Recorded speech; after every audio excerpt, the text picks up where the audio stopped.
महाराष्ट्र के भीड़ जिले में गन्ने के खेतों में काम करने वाली मजदूर महिला हैं, उनके विषय में कि 2026 में अप्रैल जो ये महीना गया है अभी कल, उसकी बता रहा मैं आप लोगों को कि वो बच्चेदानी निकलवा रही है। ये विषय देखो कितना बेहद ही गंभीर मामला सामने आया है। मजदूर दिवस है, मजदूर दिवस मना रहे हैं। पहले 14 घंटे काम करते थे, फिर 8 घंटे पे आ गए। ओके, अच्छा हो गया भाई, हमारे इतने 6 घंटे बच गए हमारे, चलो बहुत अच्छी बात है। लेकिन आज भी क्या मजदूर स्वतंत्र है? चल भैया, तो मर्द को भी पैसा मिल रहा, औरत को भी पैसा मिल रहा, तो पैसा है कि दिहाड़ी के चक्कर में अपने जीवन को जीविका के लिए ये कितना मतलब कि कितने जोखिम में डालते हैं ये, और वो लोग कितना नाजायज फायदा इनसे उठाते हैं कि भैया हम आपकी दिहाड़ी भी काटेंगे और जुर्माना भी भरना पड़ेगा, और मजबूरी देखेगा तो भी इनको काम करना पड़ता है। और 13,000 से ज्यादा अधिक महिलाओं ने अपनी बच्चेदानी को सिर्फ इसलिए निकलवा दिया क्योंकि उनको ये लग रहा कि हम काम नहीं करेंगे तो दिक्कत हो जाएगी, पीरियड्स आएंगे या फिर प्रेगनेंसी होगी, दिन छुट्टी करेंगे, दिहाड़ी भी कटेगी और जुर्माना भी भरना पड़ेगा। तो इतना टाइम, इतने साल हो गए। अभी जो हम भारत का हम देख रहे हैं तो आजादी के समय से ही ये आजादी हमको मिल गई, हमें अब 14 घंटे काम करने की आवश्यकता नहीं है, आजादी हमें मिल गई है, तो भी क्या आजाद है? अगर हम जो देख रहे हैं कि 1886 में जो अमेरिका में होता हो कि वहां आजादी आ गई, 3 साल बाद ये लागू हो गया, चलिए जी बहुत अच्छी बात है, भारत देश को आजाद हुए इतना समय हो गया, लेकिन आज भी कितनी जगहों में कितने लोग आज भी आजाद नहीं है। आजादी के इतने सालों बाद भी आज हम कहाँ हैं? 21st सेंचुरी में, 21वीं सदी में है, भारत देश आजाद है। और आज हम मना रहे हैं, मजदूर दिवस को मना रहे हैं, ठीक है। एक दूसरे को विश कर रहे होंगे, अरे भाई हमारे पूर्वज इतने टाइम, इतना 14 घंटे काम किया करते थे, हमको तो चलो भाई 8 घंटे काम करना पड़ता है। आप सोचो कितने मजदूर लोग आज भी दुखी हैं, आज भी कितना बुरा हाल है। तो इस विषय पे क्या करें हम? भारत देश में जो भारतीय संविधान में तो लिख करके दिया 8 घंटे काम करेंगे, ओके, फिर लेकिन जो षड्यंत्र रचने वाले हैं, जो बुरे लोग हैं, जो दुखियों पर, गरीबों पर, मजदूरों पर हक जताते, उन्होंने दूसरा कानून निकाल लिया अपना, 8 घंटे काम करना ठीक है।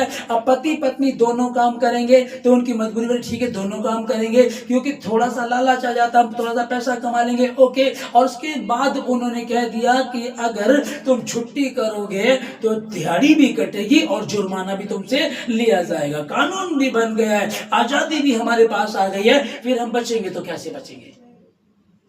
वहीं जो मसीह लोग हैं, क्योंकि जो भारत, जो अमेरिका से शुरू हुआ तो खुद क्रिश्चियन थे, वो इतनी गलत किया करते थे, तो प्रभु ने स्पष्ट रीति से कहा है, कह दिया है कि मेरी बहन, मेरे भाई, मेरी माँ वो हैं जो मेरे पिता की बातों को सुनते हैं, उस पर चलते हैं, वो लोग, ठीक है ना। तो चलिए, खैर अन्य जाति लोग कर रहे हैं, उनके लिए प्रार्थना करेंगे, क्योंकि शुभ समाचार यही है कि परमेश्वर ने स्वतंत्रता दी है, आजादी दी है, और प्रभु कह रहा है कि मैं तेरे थोड़े में ही तुझे बरकत दूंगा।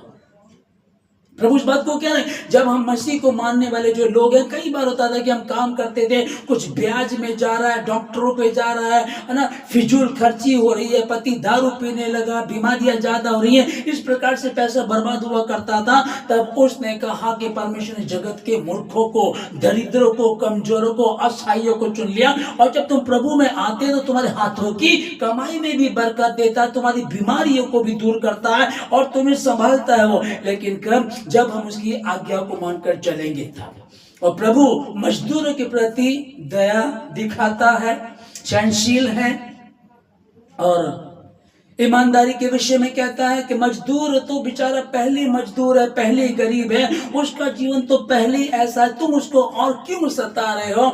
और अगर ये उस मजदूर की मजदूरी रोकी या उसको सताया गया, या जो 13,000 बहनों ने, ये जो महाराष्ट्र की बात मैं आपको बता रहा हूं, 13,000 बहनों ने अपने गर्भाशय को निकलवा दिया, बच्चेदानी को निकलवा दिया है, तो ये आवाज क्या परमेश्वर तक नहीं पहुंची होगी? अंत का समय है। कुछ लोग शुभ समाचार प्रचार करने वाले जा सकते हैं उनके पास। पाकिस्तान में प्रभु के एक दास है, बहुत अच्छे, वो जो ईंटों भट्टों में जो मजदूर लोग काम करते हैं उन तक सुसमाचार पहुंचाया और उन्होंने सत्य को जाना, वो स्वतंत्र हुए। इसी प्रकार से इन गन्ने के खेत में काम करने वाले इस तरह के गरीबों के पास भी सुसमाचार प्रचार करना चाहिए। और मजदूरों के विषय में परमेश्वर ने, यीशु मसीह कहने लगा अपने चेलों से, खेत के खलियान के, खेत के मालिक से प्रार्थना करो कि वो और मजदूरों को भेजे, क्योंकि खेत पक्के हुए और मजदूर थोड़े हैं। तो ये जो मजदूर दिवस है, ये वो काम वाला दुनिया भी चल रहा है।